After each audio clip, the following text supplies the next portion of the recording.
This conference will now be recorded. But there's enough for a quorum, 5 out of 7, so I'll call the meeting to order. We'll have to, because we're doing remotely, we'll have to take roll call again. I just want to make sure everybody can hear. So Bev Ozai, are you on board? I can hear. And Joan Bucher, Yep, I'm here, Matt. Bev Wieners, Yes, I'm here. Jennifer Prinz, Hi, I'm here. and I'm here, and I still don't see Tom, but if he tunes in, that's fine. We'll move on. The agenda. Are there any amendments or changes, Dylan, that you're aware of? All right, no amendments to the agenda. Is there a motion to adopt the agenda as printed?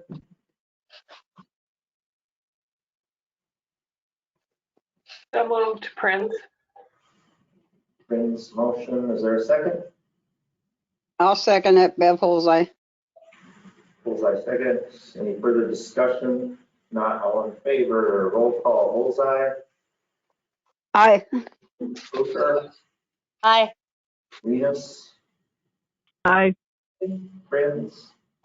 Hi. Rockney, aye. Still don't see Tom Speeder, so motion carries 5. There, it would be 5-0-0. Next, approval of the minutes from April 13th.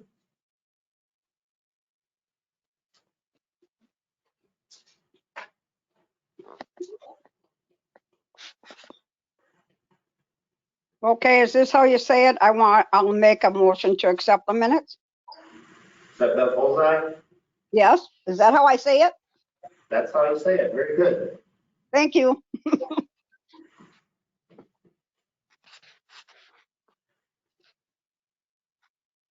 I'll second, Prince.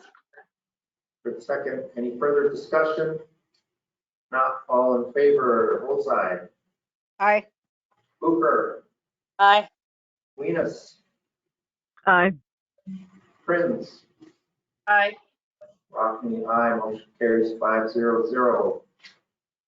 No public hearings under 4. Number 5, old business, 460th Street. Any updates, Dylan? Overall, no. I just wanted to recap for everybody. Last month's meeting, the Brenda Woodman stopped in and visited our commission to inquire about potentially selling the land, the development of what they wanted as far as future storage and future roadmap and all those problems. So at the end of last meeting, we suggested that our city engineer meets with their engineer as of today, even there's been no update of the engineer's meeting to discuss. Does it seem like a lot of it still is sort of locating a street and whether it needs to be firmly located versus this fuzzy concept of the street? Is that part of it? Yes, and the stipulation of if land is developed, we want future roads to be developed, but not appealing to develop roads that don't lead anywhere. It's only exception of the developer. So, Right. And I don't, as Bill chimed in on any of this going in at all. Yes, yep, he has a lot of our information is coming from, speaking with, he's of the opinion that if something goes in, the road has to go in, because if it doesn't now, when it's developed, who's gonna be it later? Yeah. And how do we get around that? We talked about posting a bond or something like that, I don't know, I doesn't seem to be fulfilled road, at least from an engineering standpoint. So, yeah, it's a lot of those discussions, and we're encouraged them to get their engineer together with our engineer and talk through this stuff.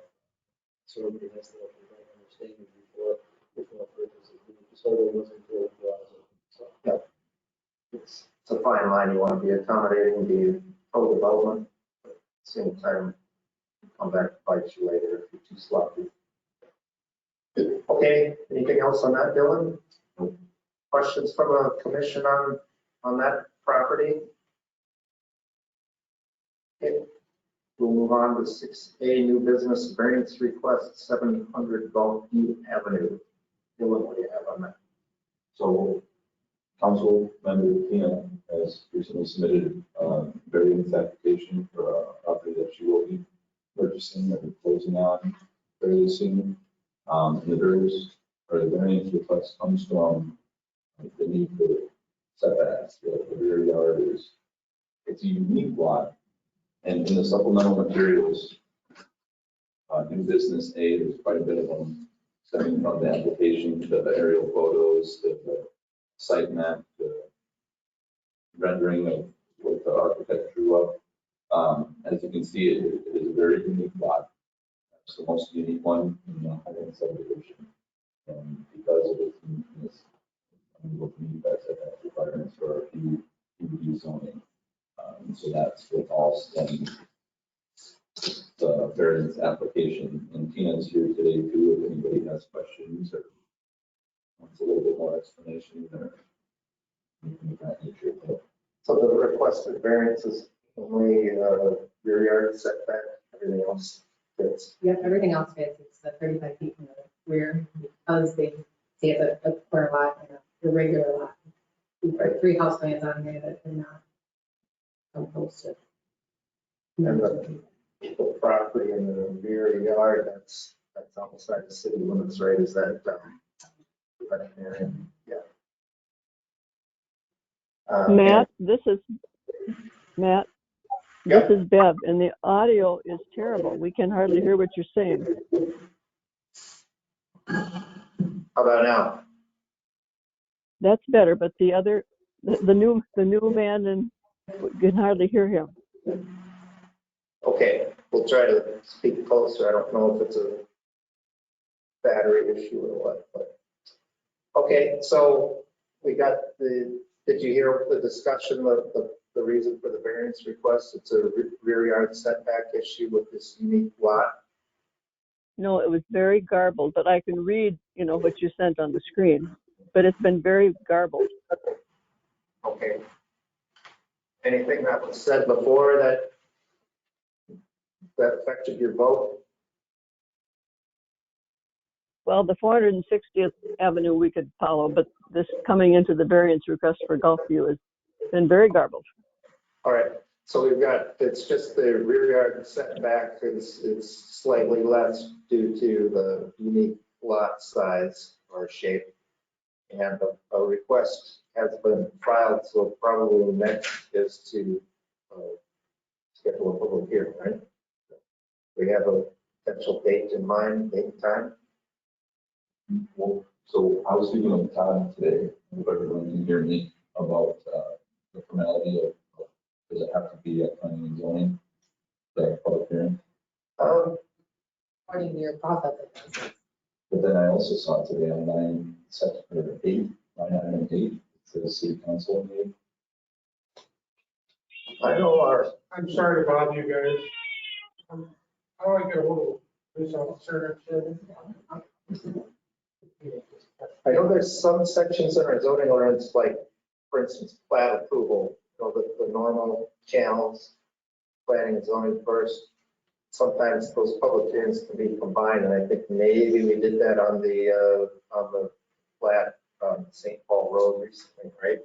I can't remember off the top of my head if variances also can be combined, or the city council can take over that public hearing. Usually, I'm assuming it's because of time is of the essence, but typically the normal procedure is we hold the public hearing here and then make a recommendation to council when they approve it at the next meeting. Is there a time crunch? Is that why? No. Okay. It will take us that long to finalize the plans and do everything. Anyway, so 6 to 8 weeks this month. And if it's the next council meeting 4 weeks and then 6 weeks for the council. Would technically when the public hearing next month, here, I think we can do that next month. and then we send a recommendation to the next council meeting, which would be 17th. In June, yeah. So what would be the next planning meeting? We have that. I have my calendar in my room. It's like a Tuesday. I believe it's, let me see.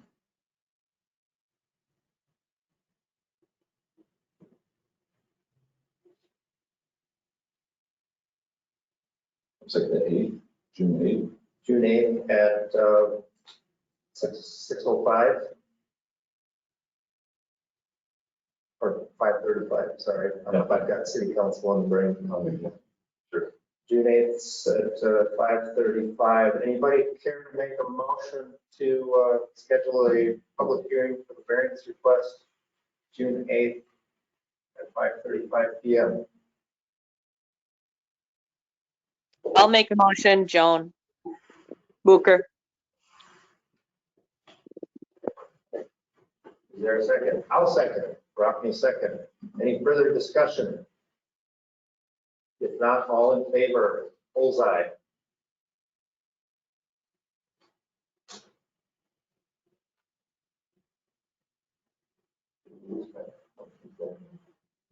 Bev, can you hear me? Bullseye? Yeah, sorry, I muted myself so the dog wouldn't bark. Aye. Okay, for you, all right, Booker, Aye. Enos, Aye. Friends, Aye.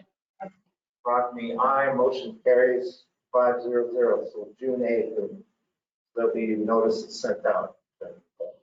You have those procedures? Yeah. Yeah, okay. Anything else on the variance request from? We come back with the information. Pretty much, yeah.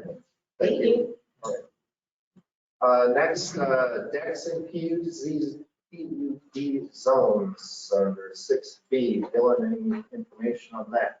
Yeah, to summarize this one, I mentioned last month at the meeting that some of the responsibilities of the zoning administrator has been transitioned to the building official as far as things like processing permits. And within that transition, the building official has come in weekly with questions pertaining to being able to check things with permits. And most of those have been resolved currently. There's been questions about ordinances or lack thereof, as far as language, the things for them to be able to check. But one of the ones that's really stuck out and keeps popping up is our PUD ordinances, specifically talking about the Highland subdivision, doesn't have much language on setbacks for decks. So, Hey, you're able to hear that? Bev, did you hear what Dylan said?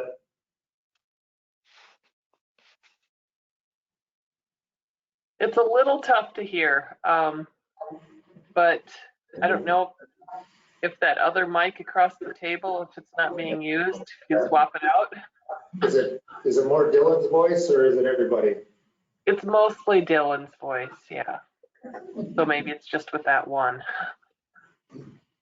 Maybe it's just Dylan. Yes, his voice is so deep. I think that's a lot of the problem. oh, I apologize. You gotta have a high whiny voice like me. I can hold it right next to my mouth too. I don't, this isn't too loud for anybody's ears on. How does that come across? Still nothing, still doesn't look very well. Hello, that's. Can you hear me? It's clearer, but it's quieter. So I'll turn up my volume and see if that helps here. Okay. So what we're talking about is the decks and PUD zones and how the building official has come in with questions pertaining to ordinance language and or lack thereof when processing permits. And so this one of the things I was thinking about this week was perhaps scheduling a meeting with them to recommend specific language that maybe they'd like us to adopt, because I'm not familiar with this procedure as far as adding to or changing language of ordinances. PUDs are relatively new. But what they did send over when I reached out to them was the ordinances in Pine Islands, specifically under supplemental materials, new business B, under their permitted encroachment section in Pine Island. setbacks are simply zone setback, which would help them a lot, because we do have ordinance language in other zones for the setback.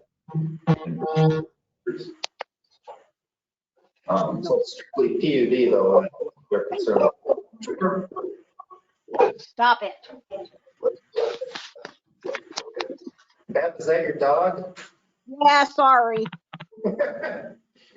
So what I was wondering, I know more and more of our subdivisions are PUD, like the Woodlands, but out at the golf course, I can't remember if any of it's PUD or not.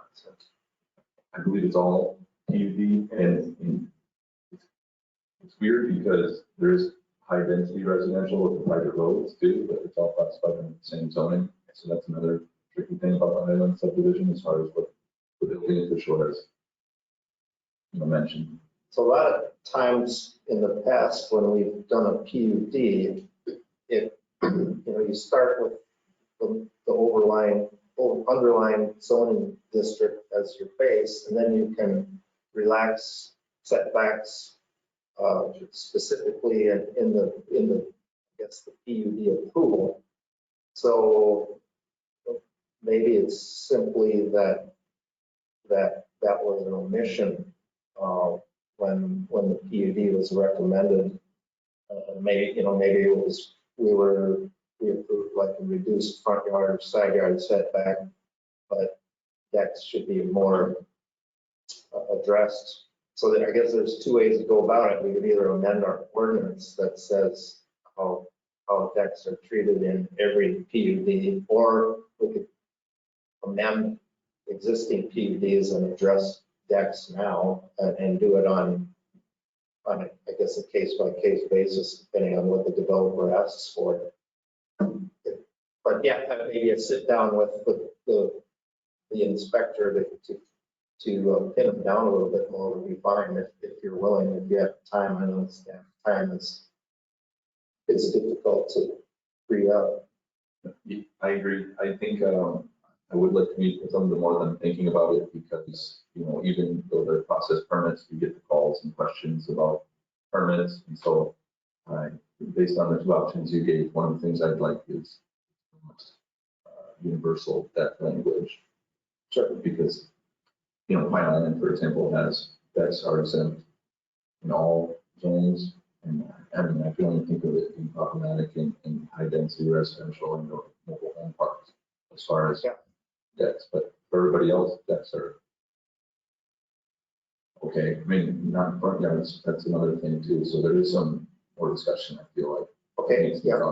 And I guess the question is, if they're exempt, should there still be a kind of a drop dead above all? It can't be within 5 feet of a line or something like that.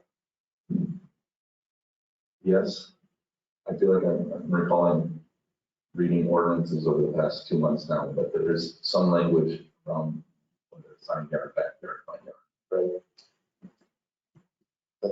So I think that. I've got a question, Matt. In a PUD situation, does the PUD usually define every aspect redefine every aspect of the underlying ordinance? Or if it's not spoken to in the PUD, does it revert back to the underlying? Probably, yeah. Because I believe our ordinance does have language that decks are exempt, I think, in the body of our ordinance. So I'm wondering if when a PUD is set, if that's not spoken here, it does revert back to that section of the ordinance, which I believe says that. That was one of the assumptions too that they took on, because I did not know prior to coming here about ordinances here with, pertaining to decks. But one of the things they've been doing is using, I don't know what the underlying zone would have been, R1. It's getting NS, so I think we're using R1 performance standards. But yeah, I guess, this is new for them, processing some of this stuff, so they want to make sure they're doing it right too. I think that's why they come to us with questions on a weekly basis. So I can check that. Our subdivision ordinance and our code is a dynamic document, so if there's other things that they could be tweaking or addressing, make a list and we can take a look at it. I have a big list, but most of them we work out together. Okay. There's been some decks and PUDs, kennels, pools, a lot of pools, pole sheds. We just talked about that one the other day. Today's one was tiny homes, and Yeah. we just So you think you can still make an interpretation and be consistent with that without having to amend some of this language? Yes, what I usually do is I'll speak with Brian or Kim or whoever's in the office, and we'll come to a meeting of the minds and confidently tell them, I think it should be this way, but the next one, they're not confident without. Yeah, I mean, I think it's down to something really simple. We're not making that call. So I guess if you want to meet with them and write Brian's comment, that's validity too, whether you want to take a look at. But it sounds like the inspectors have considered that as well, that it might revert back to the R1 language. If there's still questions. Yes, okay, my understanding. Okay, that's fine if you're willing to take the time. So I guess no action on 6B. Was there anything else from any other commission members on that issue? If not, we can move on to 7A, vacation request at 169 9th Street East. Any update on that one, Dylan? No overall. This one's similar to old business line A. I just moved it to the bottom, more of a report for the sole fact of, to recap last meeting, Brian Blakestad doesn't even own the property yet, so he still has some line items to do before he can even put in the vacation request as far as city vacating land. So what I decided was I'm going to put it under reports. Once we get some formal documents, I can move it back into business line item. But as of right now, I reached out to him. I've got no update. Any further thoughts from city staff or the engineer on whether that street is, I guess, short enough where it makes sense to vacate rather than open it up as a public street? I think from city staff, we'd like to, if we're going to vacate, we'd like to vacate all the way. Because it's not going to be a place to push snow.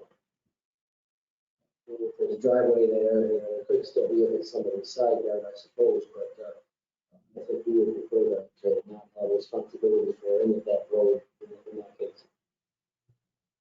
Even all the way to the other street, right? The other cross street, is that what you're saying? Yeah, from the curve, because there's a little chunk of gravel road there now. Right. Coming in from the west? East Avenue, yeah. Yeah. Yeah, so you're thinking vacate the whole thing and then have the neighbors enter into a shared maintenance agreement? Yep. Yep. Okay.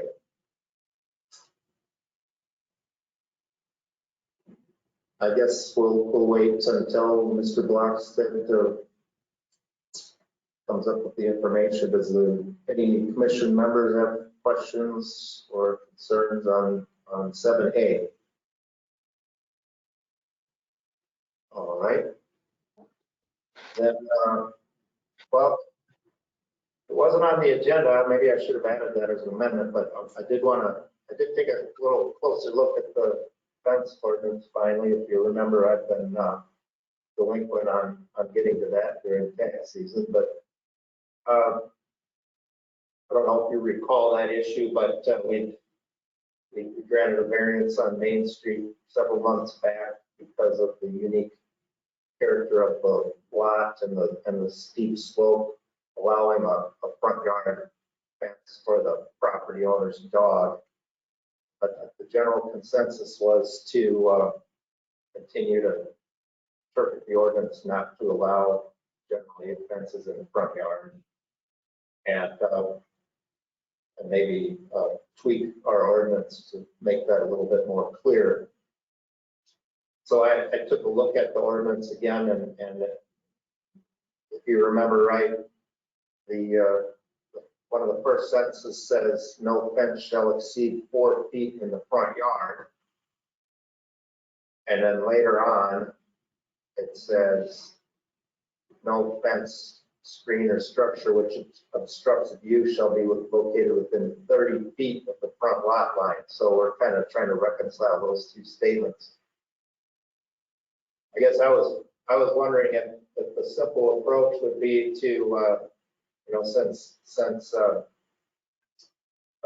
there's not a lot of uniformity on the setback of homes and various residential lots, either because the home was built before the zoning ordinance, so some homes are pretty close to the street and the front lot line. It might only be about 12, 15, 18, 20 feet setback. And then in other more newer subdivisions like the Woodlands, there's relaxed setbacks to not the usual 30 feet, but more like 25 or 22 feet. So since there's different variations in the length or the distance from the front lot line, which borders the street, to the home or to the nearest building, maybe the thing to do is to revise this ordinance to read something like the nearest fence must be parallel with the structure. So extending like the front face of the house into the side yard would be the closest the fence can be. Is that something we want to do rather than just go distance back 30 feet? Should we just require that the fence can start parallel with the front of the house, assuming the house is the closest structure to the street?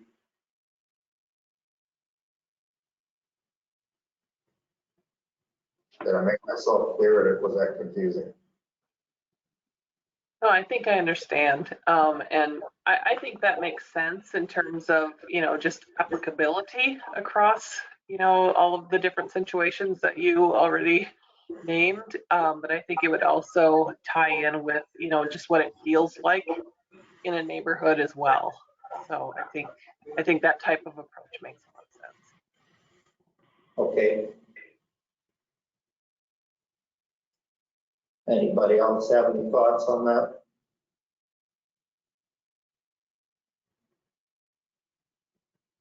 And my only other question is, I know the ordinance previously addressed fence height in the side yard, and that somehow got taken out in one of the last amendments, maybe because of the overlap between front yard, side yard, and rear yard in some situations. But I'm wondering if maybe we should, just to be extra clear,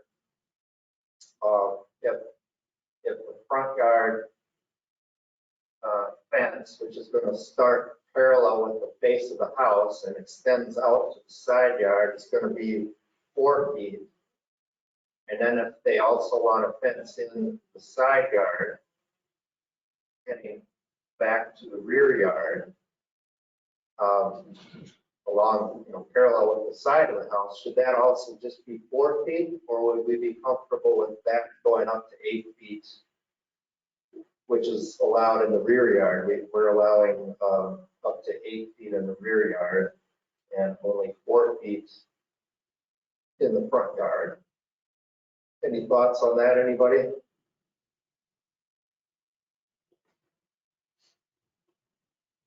They normally put a side yard fence for privacy, and a 4-foot fence would not allow much privacy. So we need to have it either 6 foot or 8 foot, I think. So 8 foot around the rear and the side, and then once you get up to the line, To the front. the face of the front of the house, then it would go down to 4 feet.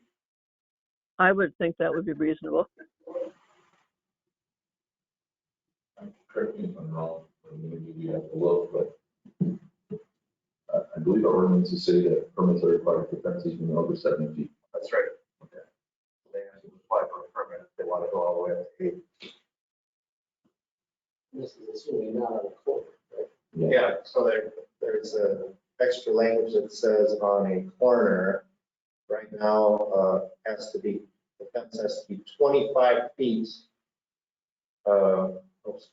Within 25 feet of any corner formed by the intersection of the street or a railroad right of way. Doesn't happen too often.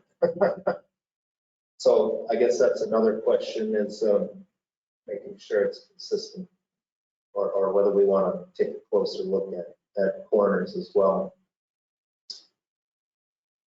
Because yeah, definitely we want to. Well, corner lots have a separate definition as far as front yard and side yard in our ordinance, so we want to make sure that probably the 4-foot restriction is consistent when you're paralleling any street, I would think.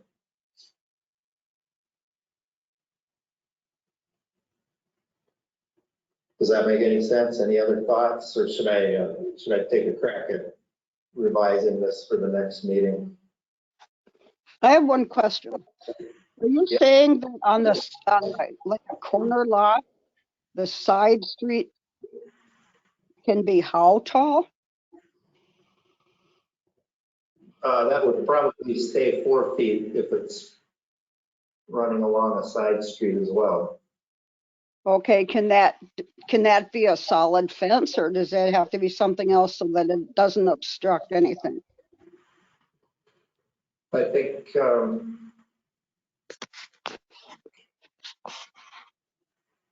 well, I guess that's a question there. Is the ordinance right now says 25 feet. Do we want to, if you've got a house on a corner lot, do we want to basically treat it as 2 front yards so that any fence sort of running off the extension of the building? So in essence, on a corner lot, there really wouldn't be a fence heading into the side yard of next to that side street, would it? The nearest object would be the house itself, wouldn't it? Oh, okay. Then it wouldn't obstruct anything. Pardon me? Then it wouldn't obstruct anything as far as traffic goes, if it's where the house is. No, unless we don't want to be that restrictive, I don't know. Right now the ordinance says 25 feet. Yeah, I'm just picturing this on my corner lot. The fact that, most of our actual usable lawn space is on the side yard, on the corner side. And so, if we were ever, thinking about, privacy or anything in that actual usable part of the yard, we, wouldn't really have very many options, it doesn't sound like. So I think, maybe just thinking about that too, within this context, might be worthwhile. Maybe we could take a peek at some other ordinances, see how they deal with corner lots as well. But I do know, some cities are okay with the front yard fences. And at one of our commission meetings last fall, we had decided to stick with the plan of not allowing it. But yeah, maybe I'll have to do a Jim Wedge tour of the town and take a look at some existing homes on corner lots and see if there's some clear fences heading into that side yard, and maybe we want to stay consistent with that as well. I can give you a tour of my yard. Do you have fence up now? What's that? Jen, do you have any fencing now? We don't right now. We've thought about it, but we don't, haven't gone that direction. So. Right. All right. Well, it doesn't seem to be a pressing issue, so that's why I've been kicking the can down the road. So I don't know if we have to rush right into it, but hopefully I'll have something a little bit more concrete for the next meeting. Anything else on that? Otherwise, I stole an agenda item, and unless anybody else has anything else, I'll adjourn the meeting. Thanks for attending. I'm good. Thank you. Bye. Aye.